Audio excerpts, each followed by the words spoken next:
앉으면서 인사하겠습니다. 샬롬. 한 번 더 인사할 때 오늘은 특별히 부활절이니까 예수님이 부활하셨습니다. 인사하겠습니다. 우리 한 번 더 인사하겠습니다. 여러분, 부활은 기쁨입니다. 그래서 목소리 톤이 너무 중저음을 깔면 안 어울립니다. 부활은. 그래서 톤을 살짝 올려서 한 번 더 옆 사람에게, 뒷사람에게 하나님께서 당신에게 부활을 선물로 주십니다. 인사하겠습니다. 시작.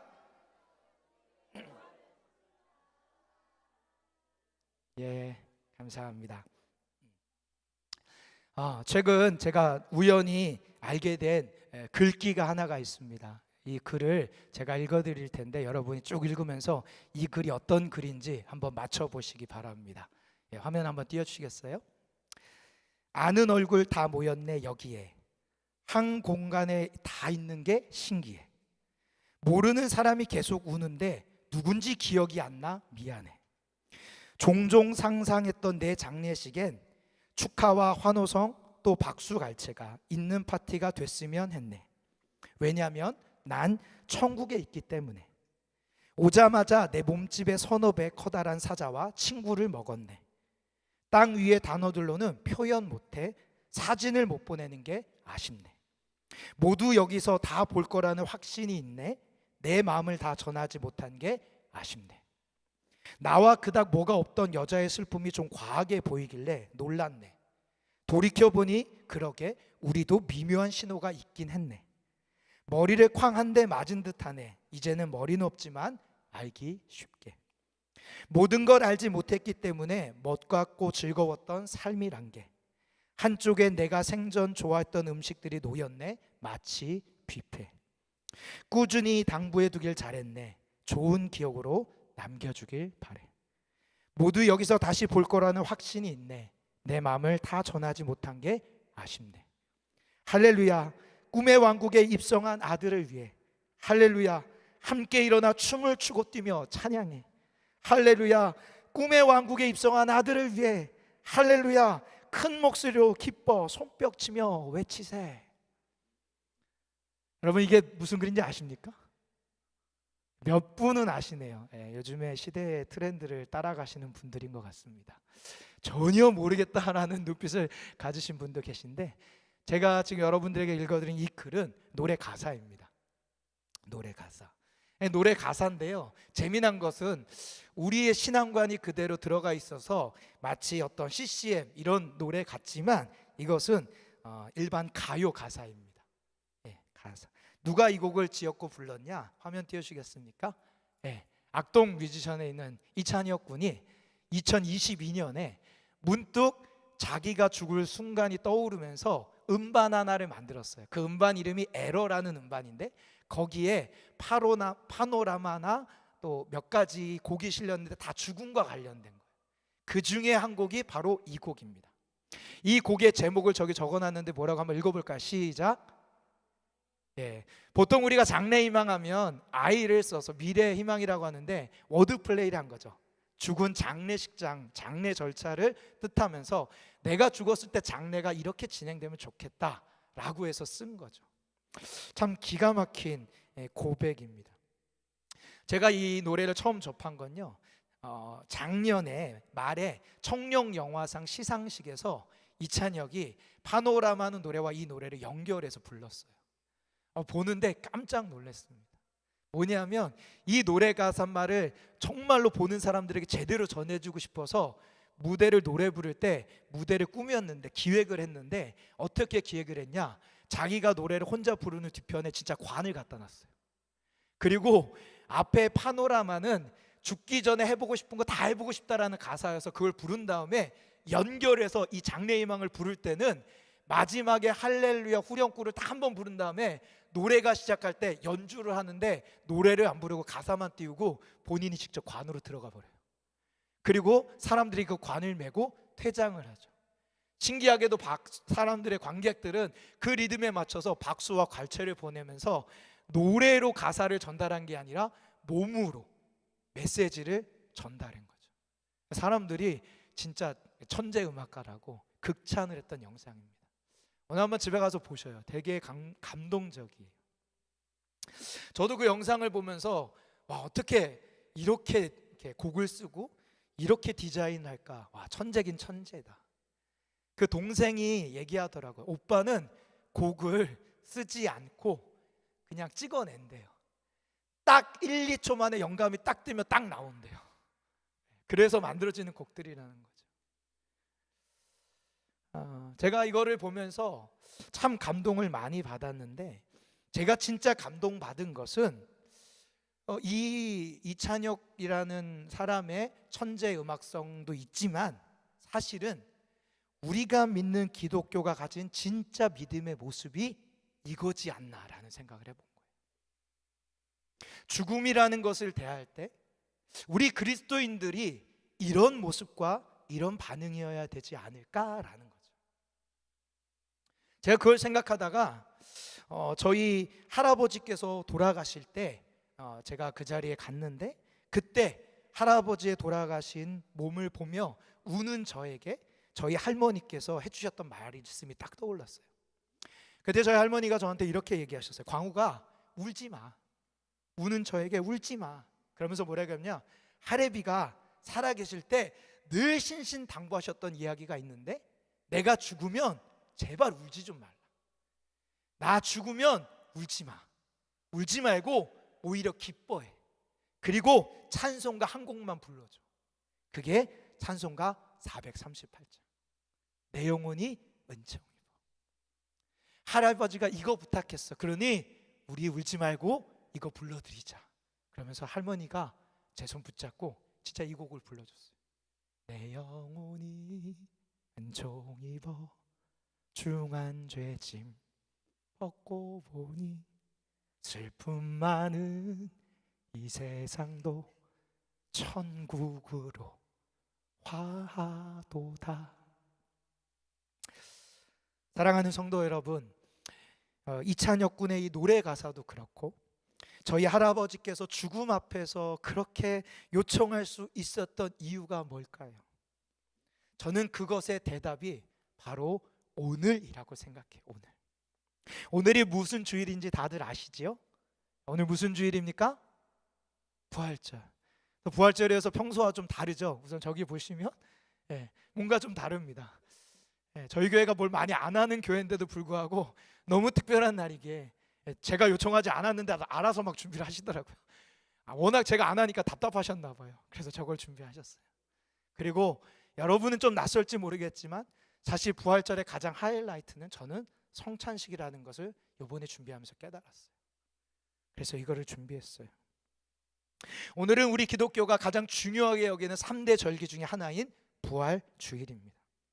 이날은요, 우리를 위해 십자가에서 죽으신 것만이 아니라 그 죽음의 권세를 무너뜨리시고 끊을 수 없는 죄의 사슬을 끊어내시며 세상 주관자였던 사단의 머리를 깨뜨리시고 마침내 부활하신 그 주님을 기억하는 날, 우리에게 그 부활의 생명을 전해주시기 위해 자신이 직접 죽으시고 부활을 성취하신 그 주님을 기뻐하는 날, 더 나아가 그분의 부활의 능력과 소망이 우리에게도 있음을 선포하고 즐거워하는 날이라는 거예요.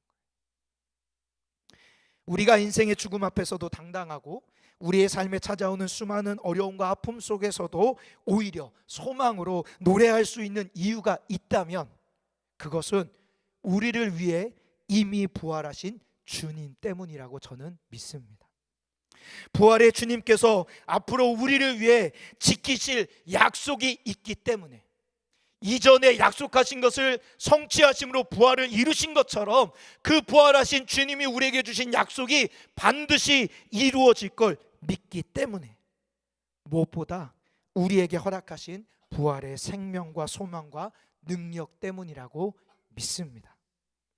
그런데 안타깝게도 오늘날 많은 그리스도인들이 이 부활의 능력과 소망을 잃어버리고 사는 것은 아닌가 생각해 봅니다.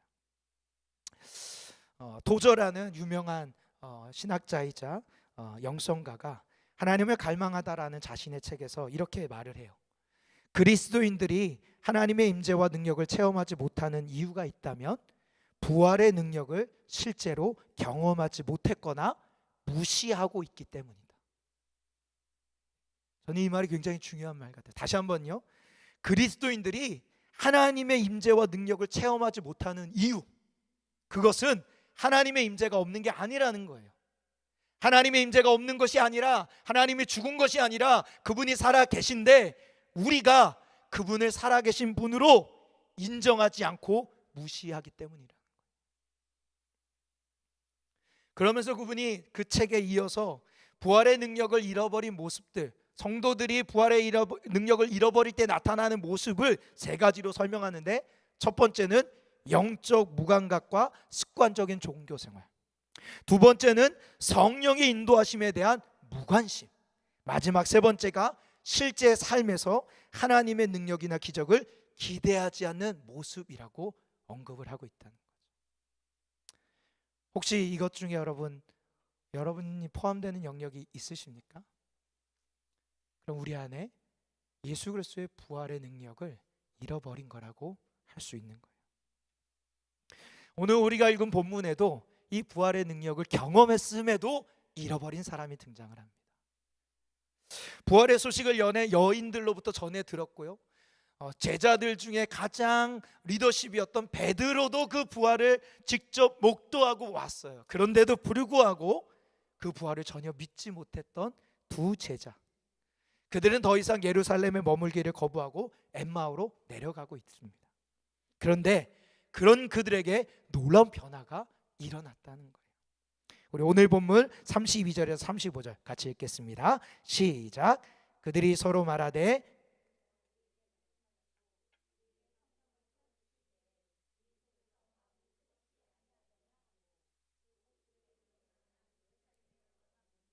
열한 제자 및 그들과 함께한 자들이 모여 있어 말하기를 주께서 과연 살아나시고 시몬에게 보이셨다 하는지라. 두 사람도 길에서 된 일과 예수께서 떡을 떼심으로 자기들에게 알려주신 것을 말하더라. 아멘. 두 제자가 고백합니다. 우리 속에서 뜨겁지 아니하더냐. 부활하신 예수님을 향한 그들의 믿음의 표현인 거죠. 내가 예수님이 부활하셨다는 걸 못 믿었는데 이제 믿음으로 말미암아 내 심령이, 내 마음이, 내 영이 뜨거워졌다, 이렇게 고백하는 겁니다. 그래서 그들은 부활에 대한 믿음이 없음으로 말미암아 떠나왔던 그 예루살렘으로 다시금 올라가는 거예요. 그런데 올라갈 때는 부활의 소망과 능력을 가지고 올라가는 거죠. 그래서 가서 뭐라고 해요? 주님이 부활하셨다 전하고 있는 것입니다. 사랑하는 성도 여러분, 저는 오늘 이 시간이 바로 이러한 은혜가 우리 가운데 임하는 자리가 되길 간절히 소망합니다. 우리 안에 부활의 능력과 소망을 잃어버림으로 식어졌던 그런 마음들이 이 예배를 통해, 또 주님이 우리에게 허락하신 이 만찬에 참여함을 통하여서 다시금 우리 안에 부활의 소망과 능력으로 인한 마음의 뜨거움이 일어나는 복된 자리가 되길 주님의 이름으로 축복합니다. 그렇다면 먼저 이들이 부활의 소망을 잃어버리게 된 모습을 좀 살펴보고 싶습니다. 오늘 본문의 21절을 한번 같이 읽어보겠습니다. 21절, 우리 성경은 이미 찾아놨을 테니까 21절 한번 읽어보겠습니다. 시작. 우리는 이 사람이 이스라엘을 속량할 자라고 바랐노라. 이뿐 아니라 이 일이 일어난 지가 사흘째요. 이 두 제자에게는 아주 마음이 뜨거웠던 일이 있었어요. 이들의 마음을 뛰게 했던 일이, 열렬한 이스라엘의 백성들의 환호성을 등에 업은 예수님께서 자신들을 압제하던 그 로마를 압제하고 제압하고 승리의 깃발을 휘날리며 이스라엘을 자유롭게 하는 것, 그 일을 열망하고 그 일에 대해서 뜨거운 마음을 갖고 살아왔거든요. 그런데 그토록 간절히 바랬던 그 뜨거운 일, 그 소망이 철저히 무너진 거예요. 왜냐하면 승리의 주인공이 되길 바랬던 그 예수님께서 가장 극악한 죄수에게 내려지는 형벌 십자가에서 처참하게 패배하셨기 때문이라는 거죠. 그래서 그들은 그 일로 말미암아 오늘 말씀에 보면 깊은 슬픔에 빠졌다, 깊은 낙심에 빠졌다, 그렇게 말하고 있습니다. 한 노인 사탄이 자신의 은퇴를 앞두고요, 성도들을 무너뜨릴 때 사용했던 나의 무기들을 후배 사탄들에게 물려주려고 판매를 하기 시작했대요. 이 소식을 들은 젊은 사탄들이 모여들입니다. 그래서 거기에서 무기를 구입하려고 와서 보니까요, 화려하고 빛나는 아주 고급스러운 무기들이 많은 거예요. 돈이 있고요, 명예가 있고, 섹스가 있고, 술이 있고, 마약이 있고, 두려움이 있고, 쾌락이 있고, 다양한 무기들이 엄청 많은 거예요. 그런데 보다가 보니까 그 매장에서 가장 비싼 무기를 보니까요, 신기하게 그 무기는 오히려 오래되고 낡은 무기라는 거죠. 이상하게 여긴 이 젊은 사단이 노인 사단에게 묻습니다. 아니, 이렇게 낡고 오래된 무기가 왜 가장 비싼 무기입니까? 그러자 노인 사탄이 이렇게 대답했다고요.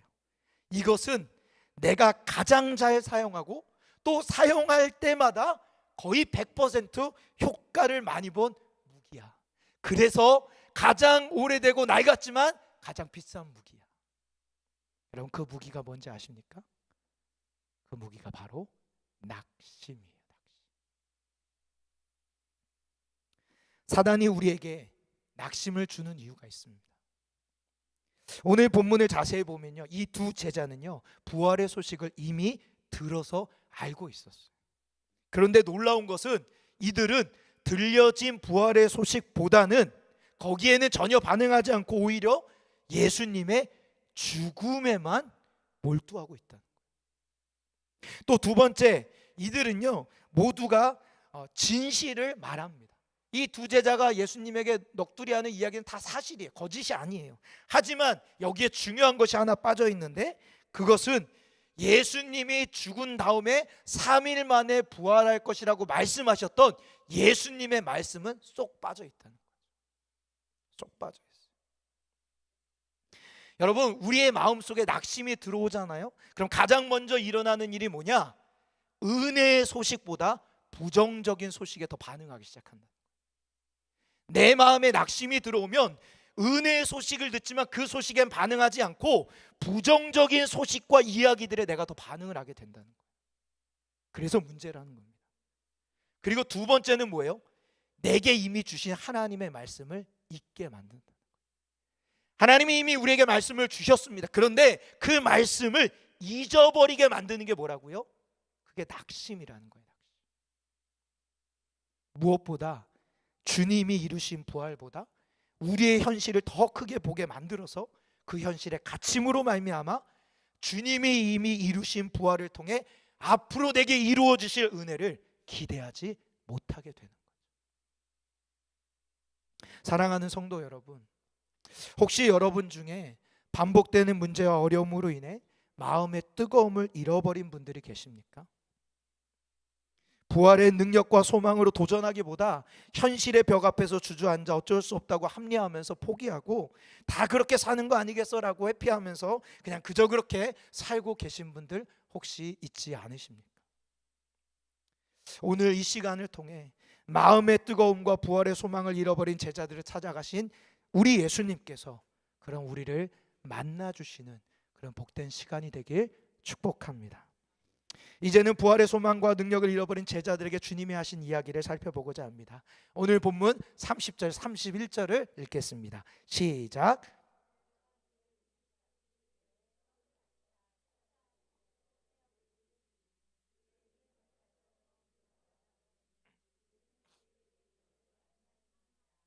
아멘.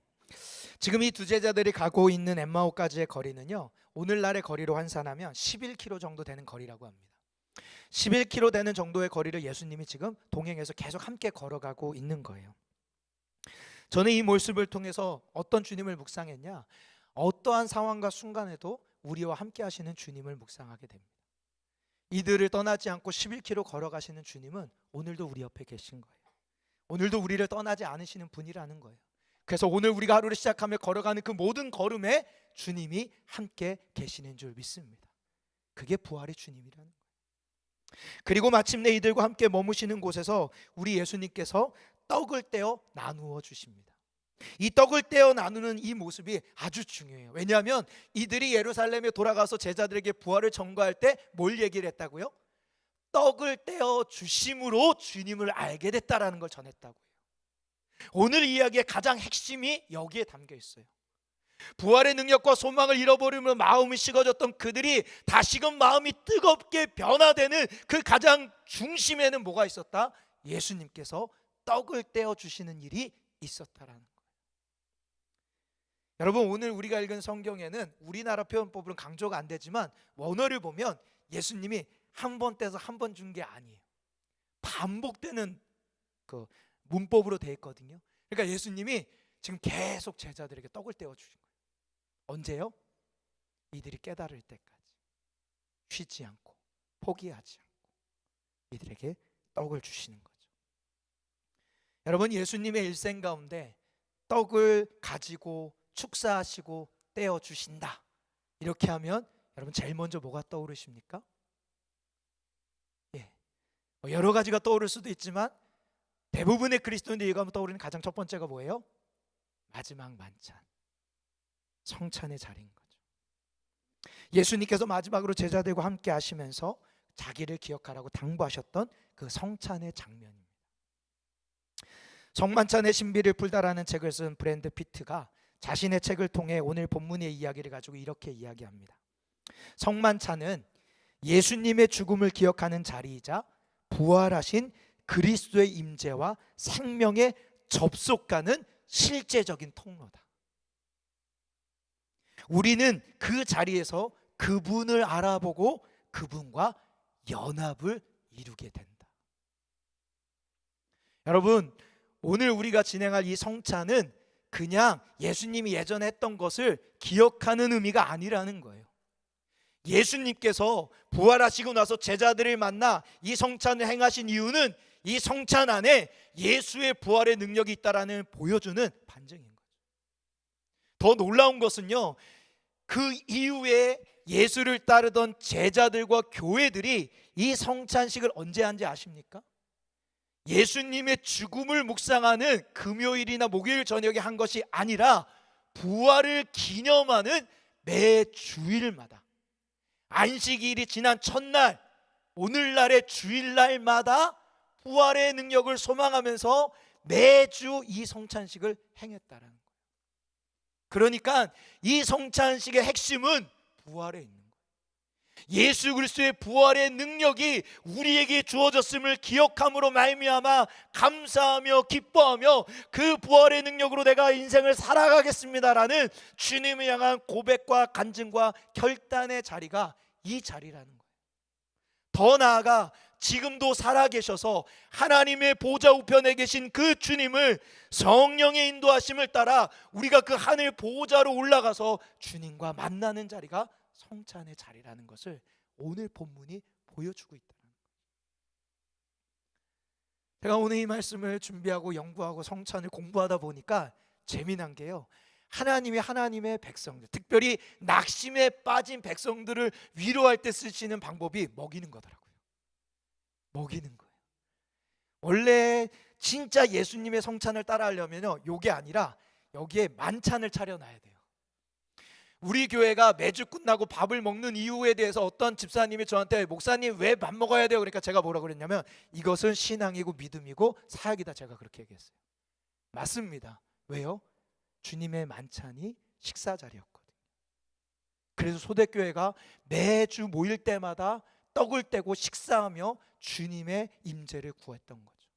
그게 교회의 본 모습이에요. 여러분, 하나님의 백성들이 낙심에 빠질 때마다 하나님은 그들을 먹이십니다. 위로하십니다. 이스라엘 백성들이 400년 노예로 살면서 낙심했던 그들을 출애굽시키면서 유월절 만찬을 주셔요.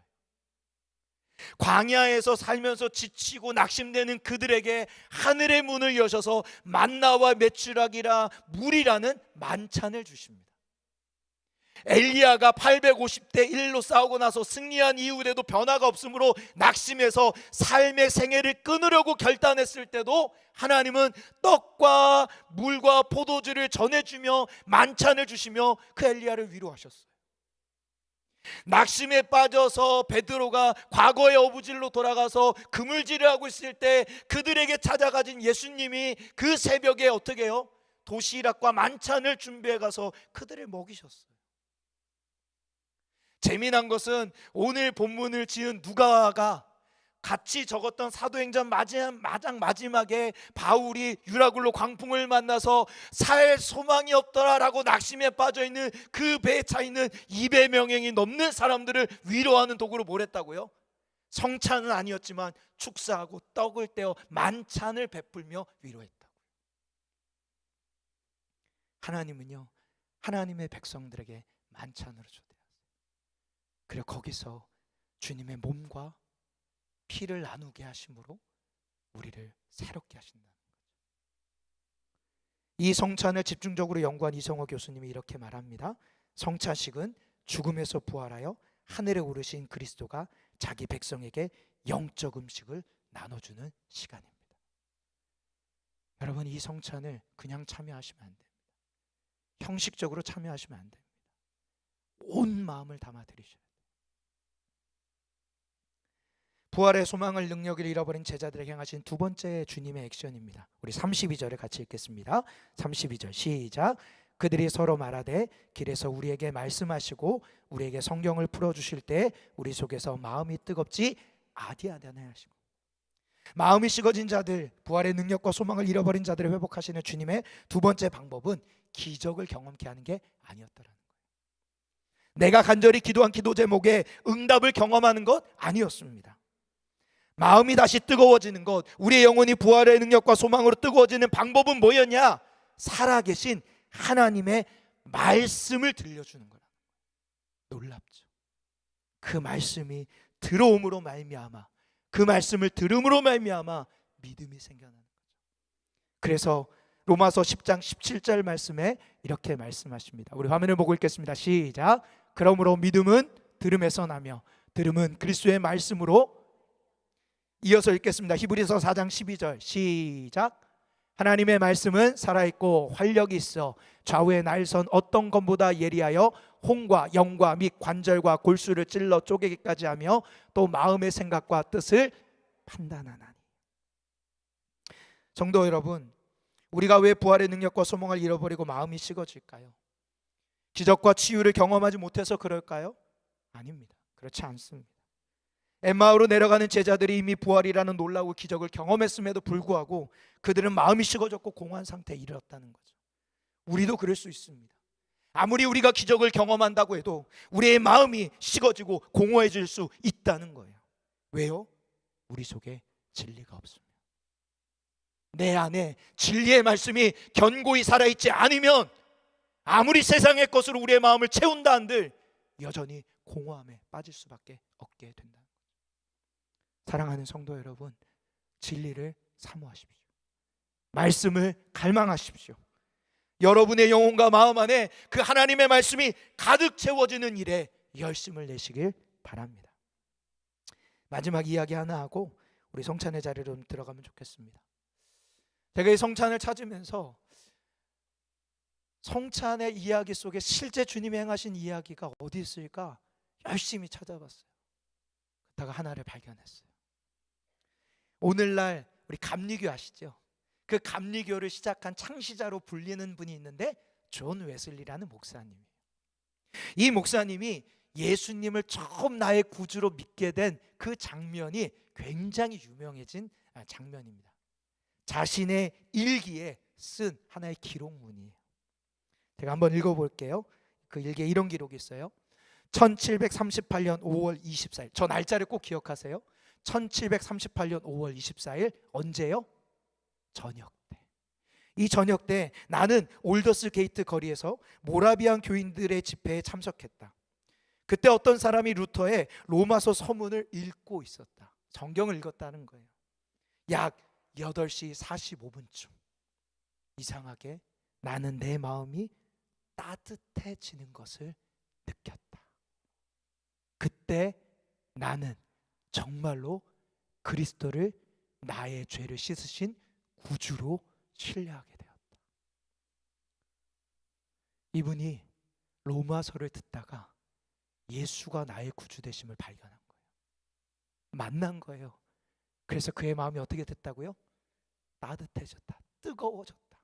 그의 영이 충만해졌다라는 거예요. 근데요, 놀라운 걸 발견한 건 이날 아침에 일기를 하나 더 썼더라고요. 띄워주시겠습니까? 그날 아침의 일기예요. 1738년 5월 24일 아침. 뭐라고 해요? 나는 뭘 받았다? 성찬을 받았다. 주님의 몸과 피를 갈망하며 그 은혜를 사모하였다. 나는 아직 솔직히 회심하지 않았지만 그 자리는 주님의 사랑을 다시 붙드는 유일한 자리였다. 내가 주님을 찾는 유일한 자리였다. 그리고 그 성찬을 통해 주님이 그의 영을 기경하셨더니 그날 저녁에 말씀이 들려져 깨달아진 거죠. 오늘 이 엠마오의 두 제자와 똑같은 이야기가 사실 존 웨슬리에게 있던 거예요. 사랑하는 성도 여러분, 부활의 소망과 능력을 잃어버려 마음이 식어진 제자들에게 찾아가신 그 주님은 부활의 소망과 능력을 전혀 믿지 못했던 존 웨슬리에 찾아가셨던 그 주님은 오늘 우리에게도 이 시간 찾아오실 줄 믿습니다.